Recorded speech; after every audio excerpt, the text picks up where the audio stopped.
Bonjour à tous et bienvenue dans cette nouvelle vidéo. Aujourd'hui on va voir le lien entre le déluge et la dérive des continents.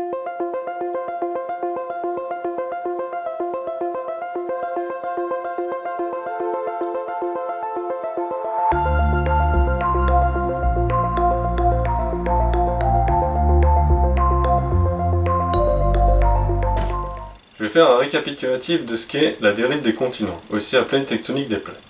La planète est constituée de plusieurs couches, avec tout en haut la croûte, en dessous le manteau qui se divise en deux parties, le manteau supérieur et le manteau inférieur, et ensuite le noyau qui se divise également en deux parties, le noyau externe et le noyau interne. Les plaques tectoniques sont constituées de ce qu'on appelle la lithosphère. La lithosphère, c'est la croûte plus la partie supérieure du manteau supérieur. Le reste du manteau supérieur est appelé l'asténosphère. Et donc ces plaques se déplacent sur l'asténosphère.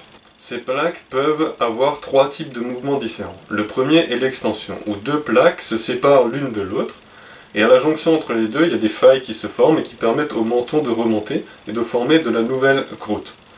Cette extension peut se faire soit au niveau des océans, ce qui forme les dorsales océaniques que vous pouvez observer par exemple dans l'Atlantique, mais vous pouvez également avoir ça au milieu d'un continent, ce qui forme des rifts, comme par exemple le rift est-africain. Le deuxième type de mouvement est la transformation, où vous avez deux plaques qui coulissent l'une par rapport à l'autre, comme vous pouvez avoir par exemple sur la faille de San Andreas en Californie. Et le troisième type de mouvement est la convergence, où vous avez deux plaques qui convergent l'une vers l'autre. Si vous avez une plaque océanique qui converge vers une plaque continentale, vous avez la plaque océanique qui va plonger sous la plaque continentale et s'enfoncer dans le manteau. Et si vous avez deux plaques continentales qui convergent l'une vers l'autre, vous avez la formation de chaînes de montagnes, comme par exemple aux Himalayas, qui sont résultantes de la collision de la plaque indo-australienne avec la plaque eurasienne. Le premier à émettre l'hypothèse d'une dérive des continents est le créationniste Antonius Snyder. Il en est arrivé à cette conclusion parce qu'il a remarqué que Genèse 1, versets 9 à 10 suggère que quand Dieu a créé la terre ferme, il a constitué un seul continent, une seule masse de terre, et ensuite il s'est rendu compte que les côtes d'Amérique du Sud et d'Afrique pouvaient s'imbriquer l'une l'autre. Donc il a suggéré que à l'origine il y avait un seul supercontinent qui s'est séparé de manière catastrophique lors du déluge. Le problème c'est que sa théorie est passée inaperçue parce que l'année où il a publié ses travaux, Darwin a également publié son livre, donc le livre de Darwin a un peu évincé tous les autres sujets scientifiques. Bien plus tard, l'allemand Alfred Wegener a remis sur la table cette histoire de dérive des continents, mais il y a pas mal de scientifiques qui rejetaient cette hypothèse parce qu'ils pensaient que la structure du manteau ne permettait pas cette dérive des continents. Plus tard, cette théorie de dérive des continents a refait surface grâce à 4 expériences indépendantes qui ont été menées. La première est la cartographie du fond marin, la seconde est la mesure des champs magnétiques des roches du fond marin, la quatrième est la détermination de la chronologie des inversions de pôle grâce à la mémoire magnétique des roches continentales ainsi que de leur âge radioactif, et la quatrième est la détermination précise des séismes à travers le monde grâce à des sismomètres. Et donc cette théorie commence à être largement acceptée parce qu'elle permet de répondre de façon élégante à différentes observations faites via les expérimentations que j'ai mentionnées juste avant. Donc ça permet d'expliquer pourquoi les continents peuvent s'imbriquer les uns dans les autres comme des pièces de puzzle. Ça permet d'expliquer pourquoi certains fossiles et certaines strates fossilifères se présentent sur différents continents. Ça permet également d'expliquer la localisation des séismes à travers le monde, au niveau des plaques, au niveau des zones de subduction où vous avez une plaque qui plonge sous une autre, et au niveau des zones des plaques qui sont en train de plonger dans le manteau. Actuellement, les plaques se déplacent à une vitesse de 2 à 15 cm par an, et donc la plupart des scientifiques, avec leur vision uniformitariste, ont extrapolé cette valeur, et donc pensent que la dérive des continents est quelque chose de lent et graduel et qui nécessite des millions d'années pour permettre aux continents de s'écarter les uns des autres. Mais il y a des observations qui vont à l'encontre d'une tectonique des plaques lente et graduelle, par exemple avec le magnétisme des roches du fond océanique. Ces roches contiennent des minéraux qui sont magnétiques, et lorsque ces roches sont à l'état de magma, ces minéraux peuvent s'orienter en fonction du champ magnétique, Et donc si ces roches se forment de façon lente et progressive, normalement tous les minéraux sont censés s'orienter dans la direction du champ magnétique terrestre au moment où ces roches est en train de se solidifier. Or, si on fait des carottages de ces dites roches et qu'on observe à cette échelle l'orientation des minéraux, on se rend compte que ces minéraux n'observent pas un alignement strict dans le sens du champ magnétique. Ces minéraux sont alignés de façon complètement désordonnée et sans aucun sens apparent, ce qui n'est pas du tout cohérent avec une formation lente et graduelle de ces roches, puisque tous ces minéraux devraient tous être orientés dans la même direction, ce qui n'est pas le cas. Ce qui est par contre cohérent avec une formation rapide et catastrophique de ces roches et avec une inversion rapide des champs magnétiques lors du déluge. Alors le modèle de dérive des continents ressemble à ça.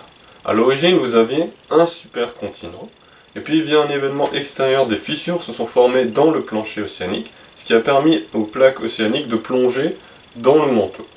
Cette plongée a entraîné des frottements avec le manteau aux alentours, ce qui a produit de la chaleur, et donc avec cette chaleur, la zone de contact entre la plaque et le manteau s'est ramollie, ce qui facilite le déplacement de la plaque, ce qui va augmenter les frottements et donc la chaleur produite, ce qui va encore ramollir la zone de contact, et qui va permettre à la plaque de se déplacer encore plus vite. Donc ainsi de suite, le système va s'emballer et la vitesse de déplacement de la plaque va augmenter jusqu'à atteindre une certaine limite physique. Et au maximum de ce déplacement, la vitesse était de plusieurs mètres par seconde. La plaque océanique, en plongeant dans le manteau, va pousser le manteau sur le côté, et comme la plaque est en train de s'étirer, des failles sont en train de se former au milieu de la plaque, ce qui va permettre au manteau qui a été chassé par la plaque de remonter à cet endroit-là, et ce qui va former un nouveau plancher océanique. Le manteau qui remonte étant particulièrement chaud, il va vaporiser l'eau à cet endroit-là, ce qui va produire un geyser de vapeur et qui va permettre d'emmener de l'eau à la surface. Et c'est probablement ça qui est qualifié de source du grand abîme dans la Bible, dans Genèse 7, verset 11. Et ensuite, cette eau qui a été expulsée dans l'atmosphère va retomber sous forme de pluie pendant 40 jours et 40 nuits.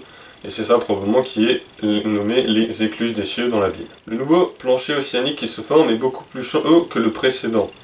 Or, d'un point de vue physique, plus un objet est chaud, plus il a tendance à se dilater, ce qui va faire que le plancher océanique va remonter d'environ 1000 mètres et qui va pousser toute l'eau à déborder sur les continents. Une fois que tout le plancher océanique ancien et froid a plongé dans le manteau, la dérive des continents va globalement s'arrêter, parce que le nouveau plancher est plus chaud et donc par définition moins dense, et surtout moins dense que le manteau, ce qui va faire que ce nouveau plancher ne va pas plonger dans le manteau. La plongée du plancher océanique dans le manteau va également avoir une conséquence sur le champ magnétique terrestre.